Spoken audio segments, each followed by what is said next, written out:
Good morning. Welcome back to the second episode of Tips for Sunday Morning, our new professional learning community. I'm DaVida Alston, and I'll be your host for this series, Tips for Sunday Morning.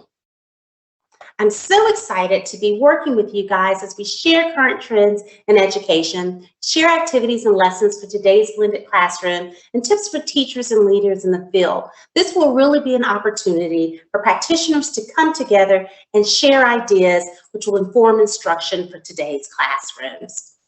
A little bit about myself. I'm an educational consultant for National Geographic Learning, and I have over 25 years of experience working both in the classroom and as an educational leader, both in the United States and internationally in the GCC region. So let's get to it, and let's get started with episode 2, Assessing Progress, Check for Understanding During Lessons, which is so powerful in today's classrooms when students are learning online, and we often aren't sure if students are what they're gleaning from our discussion, if they're meeting targeted objectives. Check for understanding is such an important strategy or tool to use in the classroom. Let's first just look at a few frequent misconceptions that teachers often do. One is that often teachers sometimes wait to reply on unit tests and summative tests to assess progress in student learning and understanding. It's too late by the time that we provide feedback to students. Once they've completed a unit test and a summative test, they've already moved on in the material. Another frequent misconception is checking for understanding after grading assignments. So after you've graded the assignment, after the lesson is over, to then provide students feedback on their learning. Another misconception is only checking for understanding at the end of the lesson. So some teachers feel like, well, okay, I'm going to check for understanding, but I'll wait until the end of the lesson and then I'll get feedback. Okay, so those are 3 major misconceptions, and we want to look at how to change this so that we are, as educators, providing students frequent checks throughout the lesson. So why is this important to check for understanding during the lesson? Why should we do this? 1, it addresses misunderstandings. 2, students understand where they currently are in the learning process and where they are going. So not only is this a great instructional tool, this is a great tool for students. So students will know whether or not they have misconceptions, how they're learning, and if there are any gaps in their understanding. And thirdly, it addresses weakness and the need for additional support during the lesson. It informs instruction. Teachers make adjustments during the lesson and make adjustments for future lessons. So there are different ways to provide feedback during a lesson and check for understanding. There's informal and formal. There are oral strategies, written, nonverbal, and verbal. So I'm just going to showcase and highlight just a few tips and strategies that teachers can use in today's classroom. So one of my favorites are response cards. And response cards are so powerful and can be used as early as KG all the way through high school. And so using response devices, teachers can easily note the responses of individual students while teaching the whole group. So this is great to use with whole group. And I've added here some strategies that you can do in a traditional classroom as well as during online learning. So some things that teachers can do in a traditional classroom, students can showcase their answers on a whiteboard using index cards, magnetic boards, and signs for some of our students that have struggle with verbal responses. And then in the online setting, great tools to use for response cards, those annotation tools that can be found in Zoom and Teams.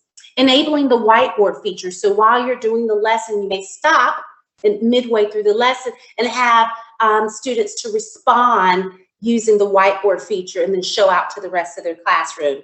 And enable those chat features, so asking for 1 to 2 sentence responses, just quick responses throughout the lesson. Very powerful. It allows teachers to know whether or not students are understanding, checking for those misconceptions, and these are just quick, easy tools that can work as easily for our KG students using those annotation tools, all the way up to high schools using chat features, whiteboard features, and index cards. Another powerful tool to use in the classroom is strategic questioning. And this is where teachers develop a set of questions which support the lesson objective prior to the start of the lesson. And teachers can showcase those questions at the beginning of the lesson. They can ask midway through the lesson and at the end of the lesson. And these are focused questions with a specific targeted goal that can be answered within 1 to 2 minutes. So quick responses. And questions may be differentiated to meet the needs of individual students. So you may have a bank of questions that are targeted for your students that are struggling, maybe struggling in reading or writing. And then you may have targeted questions for your high-performing students. Great, and this can also be used on an online platform. You can post those questions and have students to answer the questions in the chat or answer them by enabling their whiteboard. So a great tool to use, strategic questioning.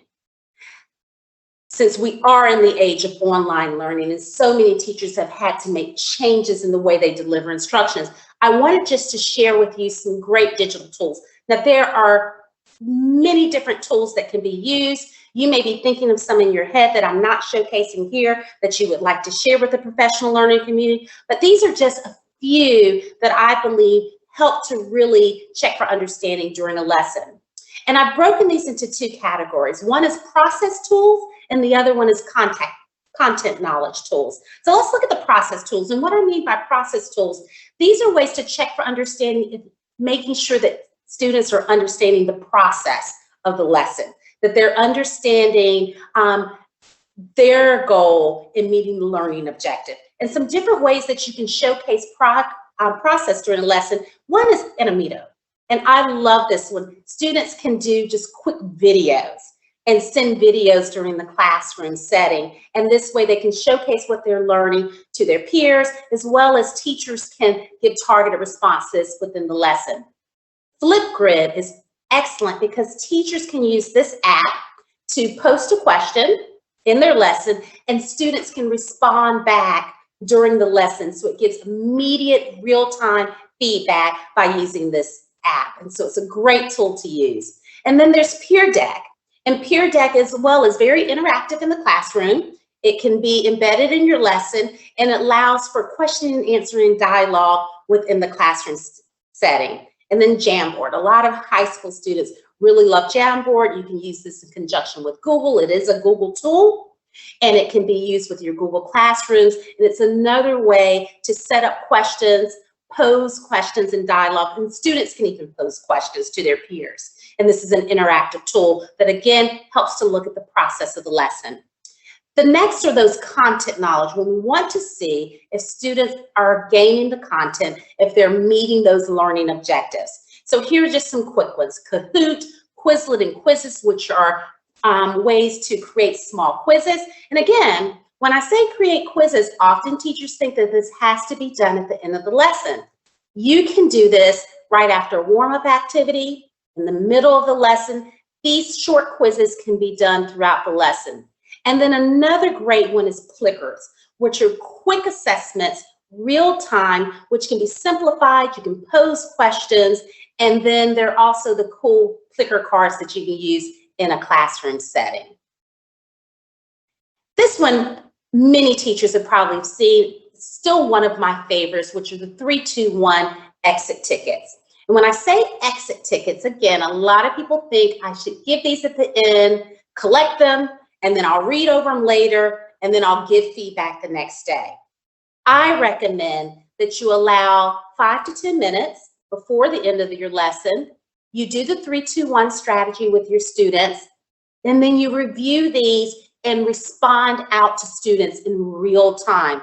Again, not allowing students to walk away with misunderstandings and misconceptions, giving them real feedback before they leave that classroom setting.